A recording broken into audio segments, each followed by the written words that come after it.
Hey, truth be told, it's Captain Ron. For Ron and Tony Sweet, we're going to have the great pleasure to talk to Nick Pope. We tried to get him last year at Contact in the Desert, but he eluded us. He slipped out the back. We tried to get him. We were chasing him with a mic, and he ran to his car.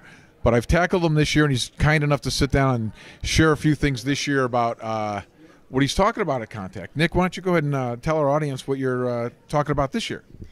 Well, I am doing two presentations here at Contact in the Desert, and instead of doing what I normally do, which is very fact-based, document-based presentations, tracking everything back to the Ministry of Defense website or the National Archives website in the UK, this time that's all going out of the window, and I'm doing two much more fun and speculative presentations. My lecture on Saturday is called Alien Technology, and that's exactly what I'm talking about. It's speculating what technology visiting extraterrestrials will have, and it's split, broadly speaking, into three distinct categories: interstellar travel, energy harnessing, and weaponry.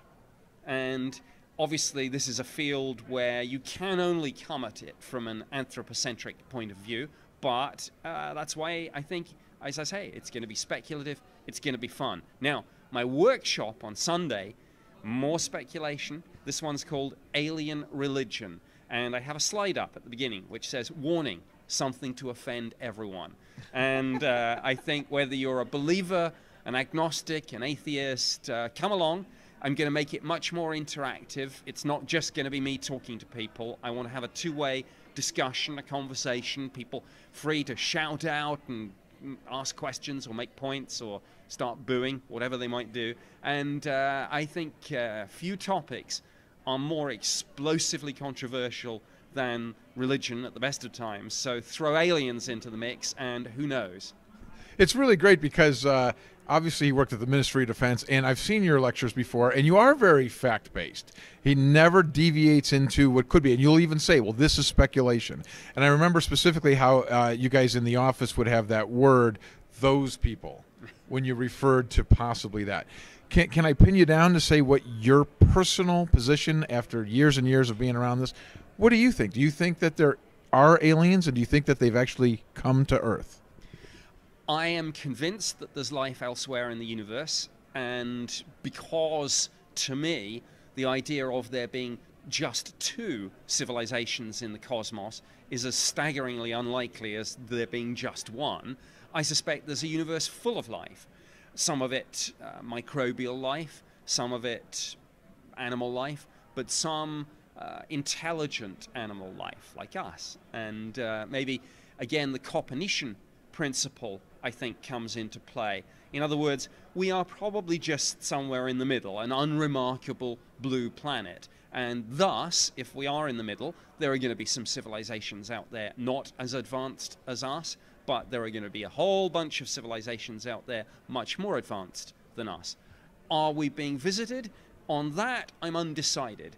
I keep an open mind. I don't rule it out. I have not yet seen a definitive, you can take it to the bank smoking gun. And I say that as someone who's looked at this from within government. But I'm happy to be persuaded, and I'm more than happy to be wrong. My goodness, the world is going to be a much more interesting place with aliens visiting than without. But life out there, absolutely. And I think it's only a matter of time before we find them, or they find us, who knows.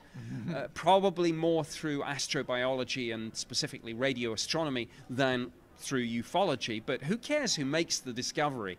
I just want the discovery to be made definitively, not you know, is it or isn't it, but absolutely beyond a shadow of a doubt, verifiable, repeatable, probably, as I say, a signal from another civilization picked up by a radio telescope, and you know, hone in on that signal, repeat it, decode it, hopefully, and learn about them. If there is one other intelligent life out in the universe, didn't somebody say if there's two, there's a million? Right? We only have to know that there's one other existence that's advanced. The universe is so big, there must be a plethora of it. Now, as far as the have they come here thing, I'm with you. I'm undecided.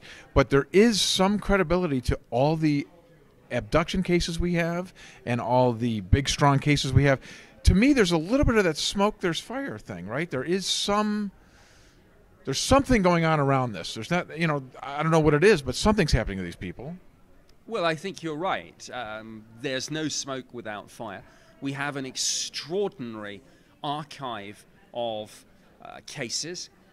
A lot of them, I suppose, eyewitness testimony, but from a legal point of view, if we start disbelieving eyewitness testimony, the whole central premise of our criminal justice system falls away. So whoever said eyewitness testimony isn't important, clearly it is. It convicts people every day. So there is a lot of interesting testimony, abduction cases, close encounter cases, more conventional, slightly more distant UFO sightings, the pilot cases, the radar evidence. And I think it comes back to this. This is one of my favorite sound bites in this entire business. The skeptics have to be right every day. The believers only have to be right once. Awesome. Love that. Broken clock works twice a day, right? Nick, is it fun for you to step out of the strict, serious things and now this time kind of speculate a little bit? Is that kind of fun for you instead of being so tied to facts? Absolutely. I think that when I give a factual presentation, as you say, I reference it meticulously. I say to people in the audience, don't take my word for it.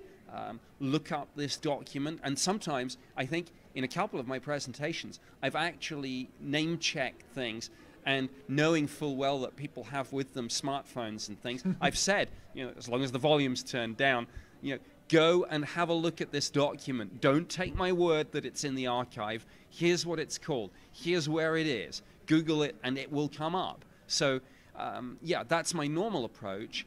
Like any good intelligence analyst, I do, and you kindly acknowledged this earlier in one of your questions, I differentiate between what I know and what I think.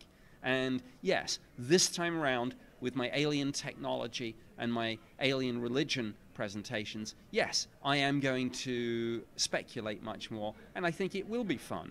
I hope it will be fun for the audience. I think it is a little bit more fun for me. It's kind of like taking your jacket and tie off. It's fun. It's fun for us to see him. I saw him last year, and even though he's serious and by the book and the facts, he's so entertaining the way he talks and makes it fun. People in the audience really enjoy just the way you deliver all those things. So it's really fun for all of us. Are you having fun this year then at the Contact? Absolutely. I've only really just got here. I flew in yesterday afternoon, but already I can see there's a real buzz about this. I like to say that Contact in the Desert isn't just a conference, it's a family. And it's an ever-growing family. It's a family now in its new home at the Renaissance Indian Wells. I think Joshua Tree, the retreat center, certainly had character, and I loved that place and still love it. But I know that the heat got a little too much for some people, particularly at the more elderly end of the spectrum, and it was a little bit more difficult for people with mobility issues. So, good luck to them in this new home. I love it here. So I think Contact in the Desert will go from strength to strength. I agree. It's so much fun here. Like I said, walking down the hallway, and you just look to the left, look to the right. You got Jimmy Church, you got Tsoukalos over here. It's just the whole hallway experience is great. I'm going to let Nick go. He's got to go do a presentation now, but I appreciate you coming on and talking the truth be told for us. For Tony Sweet, I'm Captain Ron, and we'll see you later.